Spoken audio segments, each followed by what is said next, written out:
Sir ನಮ್ಮದು ಸೋಮಶೆಟ್ಟಿಹಳ್ಳಿ, ಕನಕಟ್ಟೆ ಹೋಬಳಿ, ಅರಸೀಕೆರೆ ತಾಲೂಕು, ಹಾಸನ ಜಿಲ್ಲೆ. ಹಾಂ ಸರ್, ನೀವು ಇವಾಗ ಎಷ್ಟು ವರ್ಷದಿಂದ ಡೈರಿ ಮಾಡ್ತಾ ಇದ್ದೀರಾ? ನಾವು ಈಗ 6 ವರ್ಷದಿಂದ ದೊಡ್ಡ ಡೈರಿ ಅಂತ ಮಾಡ್ತಾ ಇದ್ದೀವಿ. ಹಾಂ ಹಾಂ, ದೊಡ್ಡ ಡೈರಿದು. ಹೌದು.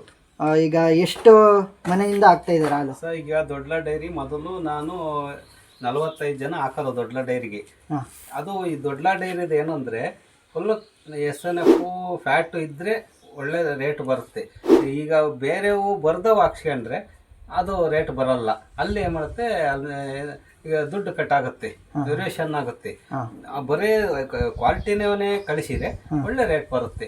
ನಾವೇನು ಮಾಡ್ತೀವಿ, ಒಂದೊಂದ್ಸರಿಯ ಬೇರೆ ಹಾಲು ಇಕ್ಕದು ಒಳ್ಳೆ ಹಾಲನ್ನು ತಗೊಂಡು ಬರೋದೇ ಇಲ್ಲ ಇವ್ರದ್ದು ಅಂತ ಇಟ್ಕೊ, ಅವಾಗ ಅವ್ರಿಗೆ ಬೇರೆ ಹಾಲು ಕೊಟ್ಕೊಂಡಾಗ ಏನಾಗುತ್ತೆ ಅಂದರೆ ಇಲ್ಲಿ ಬರುತ್ತೆ, ನಾವು ಹಾಕೊಳ್ಬೋದು, ಅಲ್ಲಿ ಬರಲ್ಲ, ಡೈರಿಲಿ ಬರಲ್ಲ.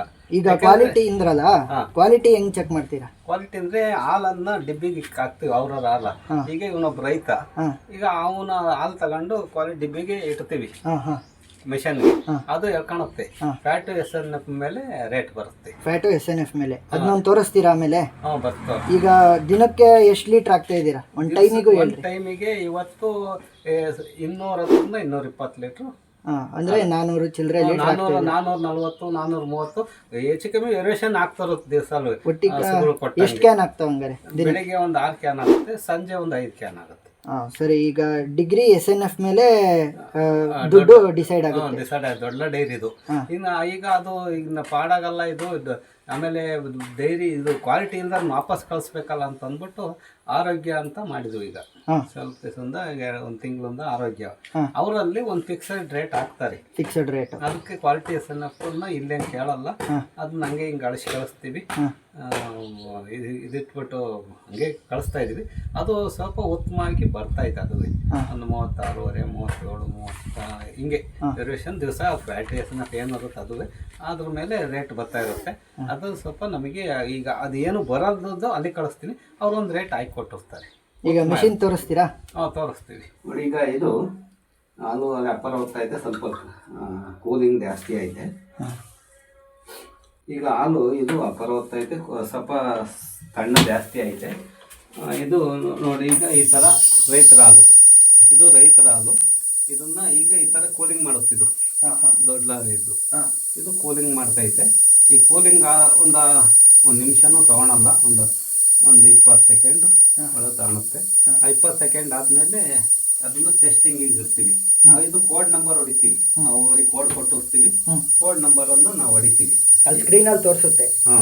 ಸ್ಕ್ರೀನ್ ಅಂತ ನೋಡಿ, ಅದು ತೊಡೆದಿನಿ, ಅದನ್ನು ತೋರಿಸ್ತೈತೆ. ಈಗ ಇದನ್ನು ಕೂಲಿಂಗ್ ಆಯ್ತು, ಇದಕ್ಕೆ ಎಷ್ಟು ಬೇಕು ಅಷ್ಟು ಕೂಲ್ ತಗೊಳತ್ತಿದ್ದು. ಇದನ್ನು ಈಗ ಇದಕ್ಕೆ ಇಟ್ಟೆ, ಇದು 10 ನಂಬರ್ ಹೊಡೆದಿನಿ ನೋಡಿ, 10 ನಂಬರ್. ಇವತ್ತು ಹಾಲನ್ನು ಎಳ್ಕಂತ ಪೂರ ಒಳಿಕೆ ಹಾಲನ್ನು ಈಗ ಒಳಗೆ ಕಳ್ಕೊಂಡಿದ್ದೆ. ಈಗ ಪೂರ ಚೆಕ್ ಮಾಡಿ ಹೊರಗೆ ಬರುತ್ತೆ ನೋಡಿ. ಇದು ಈಗ 5.5 ಫ್ಯಾಟ್ ಬಂದೈತೆ, 8.3 SNF ಬಂದೈತಿ, 39 ರೂಪಾಯಿ 60 ಪೈಸೆ ಬಂದೈತಿ. ಇದು SR ಕೊಟ್ರೇಶ್ ಅಂತ, SR ಕೊಟ್ರೇಶ್ ಸೋಮಶೆಟ್ಟಿಹಳ್ಳಿ. ಒಳ್ಳೆ ಕ್ವಾಲಿಟಿ ಬಂದೈತಿ.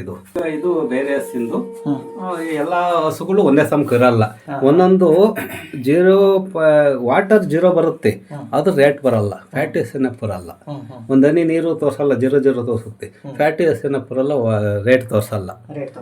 ರೇಟ್ ತೋರಿಸಲ್ಲ ನೋಡಿ. ಇದು SNF ಇಲ್ಲ, SNF ಇಲ್ಲ. ಹಿಂಗಾದ್ರೆ ಏನಾಗುತ್ತೆ?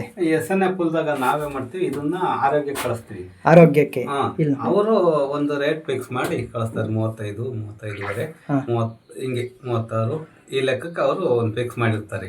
ಇದು ಕ್ವಾಲಿಟಿ ಇದ್ರೆ ಮಾತ್ರ ದೊಡ್ಡ, ಕ್ವಾಲಿಟಿ ಇಲ್ದಿದ್ರೆ ನಾವು ದೊಡ್ಡದಲ್ಲಿ ಅಳ್ಸಕ್ ಆಗಲ್ಲ. ಅದಕ್ಕೆ ಏನ್ ಮಾಡಿದೆ ನಾನು, ಇವಾಗ ಆರೋಗ್ಯಕ್ಕೆ ಈ ಕ್ವಾಲಿಟಿ ಇಲ್ದವನ್ನೆಲ್ಲ ಆರೋಗ್ಯಕ್ಕೆ ಅವರು ಫಿಕ್ಸ್ ರೇಟ್ ಕೊಡ್ತಾರೆ. ಇದು ಇದೇಕೆಂದ್ರೆ ಅಲ್ಲಿ ಅವ್ರೇನು ಮಾಡಂಗಿಲ್ಲ, ದೊಡ್ಡರ ಕೈಲಿ ಏನೂ ಅಲ್ಲ. ಇದೇ ಮಿಷನ್ ತೋರಿಸುತ್ತೆ, ಆ ಮಿಷನ್ ಏನ್ ತೋರಿಸುತ್ತೆ ಅನಲೈಸರು, ಅದ್ರ ಮಾತ್ರ ಮಾಡ್ತಾರಷ್ಟೇ, ಅವ್ರ ಕೈಲಿ ಏನೂ ಇರಲ್ಲ. ನಂದೇನು ಇರಲ್ಲಪ್ಪ, ನಾವು ಅವ್ರ ಅದೇನ್ ಬರುತ್ತೆ ಅದನ್ನ ನಾವು ಮಾಡ್ತೀವಿ ಅಂತಾರೆ. ಅಂದ್ರೆ ಕ್ವಾಲಿಟಿ ಇದ್ದರೆ ಮಾತ್ರ ದೊಡ್ಡ ಡೈರಿದು ಬೆಸ್ಟ್. 45, 48 ಹಿಂಗೆಲ್ಲ ಬರುತ್ತೆ.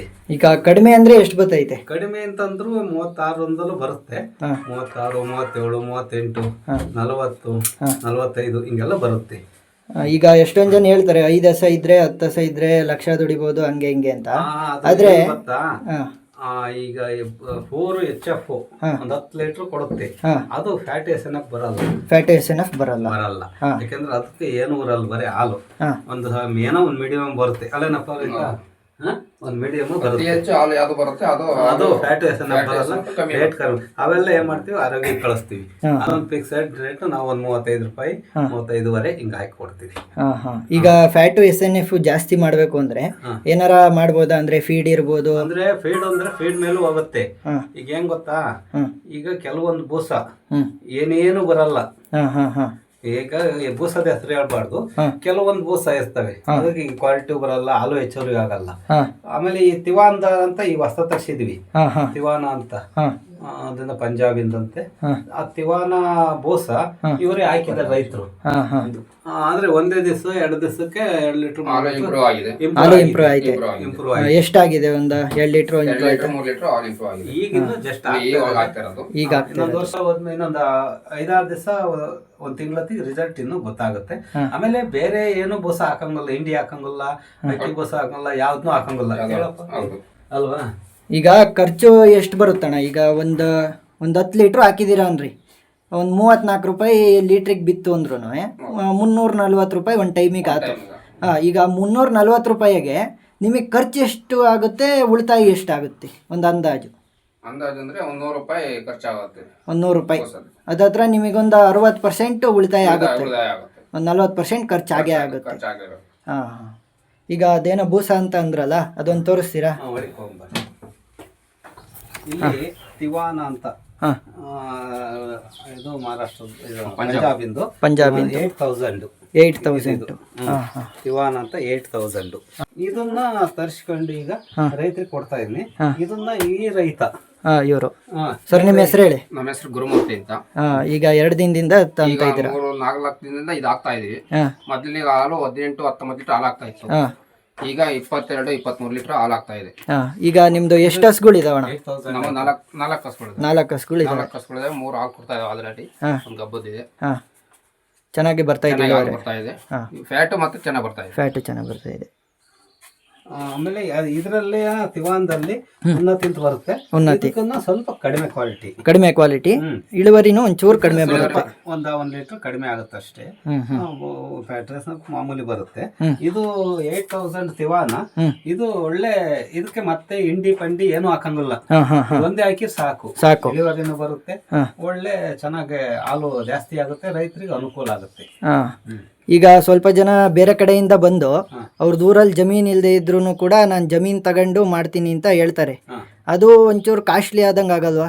ಆಗುತ್ತೆ, ಕಾಸ್ಟ್ಲಿ ಆಗುತ್ತೆ. ಆದ್ರೆ ಈಗ ಬಂಡವಾಳ ಹಾಕಿರ್ತಾರೆ, ಬಂಡವಾಳ ಹಾಕಿದಾಗ ಅವ್ರಿಗೆ ಕಾಸ್ಟ್ಲಿನೇ, ಅದು ದುಡ್ಕೋಬೇಕು ಅಲ್ವಾ.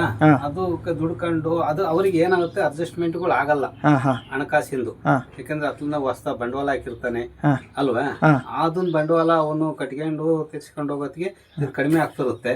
ಆಮೇಲೆ ಅವನು ಕಾಸ್ಟ್ಲಿ ಅಂತಂದ್ರೆ ಒಂದ್ ಸ್ವಲ್ಪ ದಿವಸ ನಡೆಸ್ಬೇಕು, ಒಂದ್ 5-6 ತಿಂಗಳು ಅದನ್ನ ದುಡ್ಕೊಂಡು ಅದನ್ನ. ಆಮೇಲೆ ವೇರಿಯೇಷನ್ ಕಡಿಮೆ ಆಗುತ್ತೆ ಅಮೌಂಟ್ ಇಂದ, ಯಾಕಂದ್ರೆ ಸ್ವಂತ ಬಂಡವಾಳ ಹಾಕಿ ಸ್ವಂತ ಸೆಡ್ ಮಾಡಿ ಆಮೇಲೆ ಮೇವನ್ನ ಸ್ವಂತ ಬೆಳೆದ್ರೆ ಸ್ವಲ್ಪ ಉತ್ತಮ. ತಗೊಂಡು ದುಡ್ಡಿಗೆ ತಗೊಂಡು ಹಾಕ್ತೀನಿ ಅಂದ್ರೆ ಸ್ವಲ್ಪ ಕಡಿಮೆ ಆಗುತ್ತೆ, ಯಾಕಂದ್ರೆ ಅದಕ್ಕೂ ಬಂಡವಾಳ, ಬೂಸಕ್ಕೂ ಬಂಡವಾಳ ಸ್ವಲ್ಪ ಕಡಿಮೆ ಆಗುತ್ತೆ. ಈಗ 60 ರೂಪಾಯಿ 100 ರೂಪಾಯಿ ಉಳಿಯತಕ್ಕ 50 ರೂಪಾಯಿ ಉಳಿತೈತಿ, ಒಂಚೂರು ಕಡಿಮೆ ಆಗುತ್ತೆ, ರೇಟ್ ಕಡಿಮೆ ಆಗುತ್ತೆ.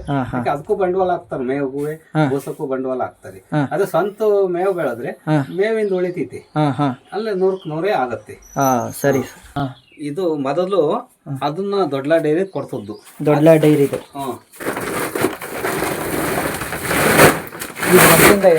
ಇದು ದೊಡ್ಡ ಡೈರಿ ಕೊಡ್ತಾ ಡೈರಿ ಬೂಸ್ ಅದು ಇದು ಏನ್ ಮಾಡುತ್ತೆ, ಇದು ಸ್ವಲ್ಪ ಫ್ಯಾಟ್ ಬರುತ್ತೆ, ಫ್ಯಾಟ್ ಬರುತ್ತೆ. ಎಸ್ಎನ್ಎಫ್ ಸ್ವಲ್ಪ ಕಡಿಮೆನೆ, ಫ್ಯಾಟ್ ಬರುತ್ತೆ, ಕ್ವಾಲಿಟಿ ಚೆನ್ನಾಗಿದೆ. ಹಾಲು ಹೆಚ್ಚುವರಿ ಸ್ವಲ್ಪ ಕಡಿಮೆ ಆಗುತ್ತೆ, ಹಾಲು ಇದು ಇಳುವರಿ ಕಡಿಮೆ ಆಗುತ್ತೆ, ಫ್ಯಾಟ್ ಬರುತ್ತೆ, ಒಳ್ಳೆ ಬೋಸ್ಗೆ ಫ್ಯಾಟ್ ಬರುತ್ತೆ, ಉತ್ತಮ. ಹಾಲು ಸ್ವಲ್ಪ ಇಳುವರಿ ಕಡಿಮೆ ಆಗುತ್ತೆ. ಈಗ 8,000 ತಿವಾನ ಅಂತ ಹೇಳಿರಲ್ಲ, ಅದು ಈಗ ಒಂದು ಚೀಲಕ್ಕೆ ರೇಟ್ ಎಷ್ಟು ಆಗುತ್ತೆ? ನೀವ್ ಎಲ್ಲಿಂದ ತರಿಸ್ತೀರಾ? ಈಗ ಇದು 8000 ತಿವಾನ. ಹಾ. ಈಗ ನಾವು ಅರ್ಸಿಗೆರೆ ಹಾ. ಹರ್ಷ ಅಂತ ಹಾ. ಅವರು ಏಜೆನ್ಸಿ ಹಾಂ ಹಾಂ ಹಾಂ ಅಲ್ಲಿಂದ ತರಿಸ್ತೀವಿ. ಹಾಂ ಹಾಂ ಎಷ್ಟು ಬೀಳುತ್ತೆ ಒಂದು? ಈಗ ಅವರು ನಮಗೆ ಒಂದು 1400 410 450 ಆಗ್ತಾರೆ. ಹಾಂ ಹಾಂ ಆಮೇಲೆ ನಾವು ಇಲ್ಲಿ ಒಂದ್ ರೇಟ್ ನಮಗೆ ಹೇಳಿರ್ತಾರೆ ಇಷ್ಟಕ್ಕೆ ಮಾರು ಅಂತ. ಹಾ. ಈಗ ನಮಗೂ ಲಾಭ ಬೇಕು, ಅವ್ರಿಗೂ ಲಾಭ ಬೇಕು. ಹಾ. ನಾವು 1550 ಮಾರ್ತಾ ಇದೀವಿ ಈಗ ಪ್ರೆಸೆಂಟ್ ರೇಟು. ಹಾ ಹಾಂ ಮಾರ್ತಾ ಇದೀವಿ.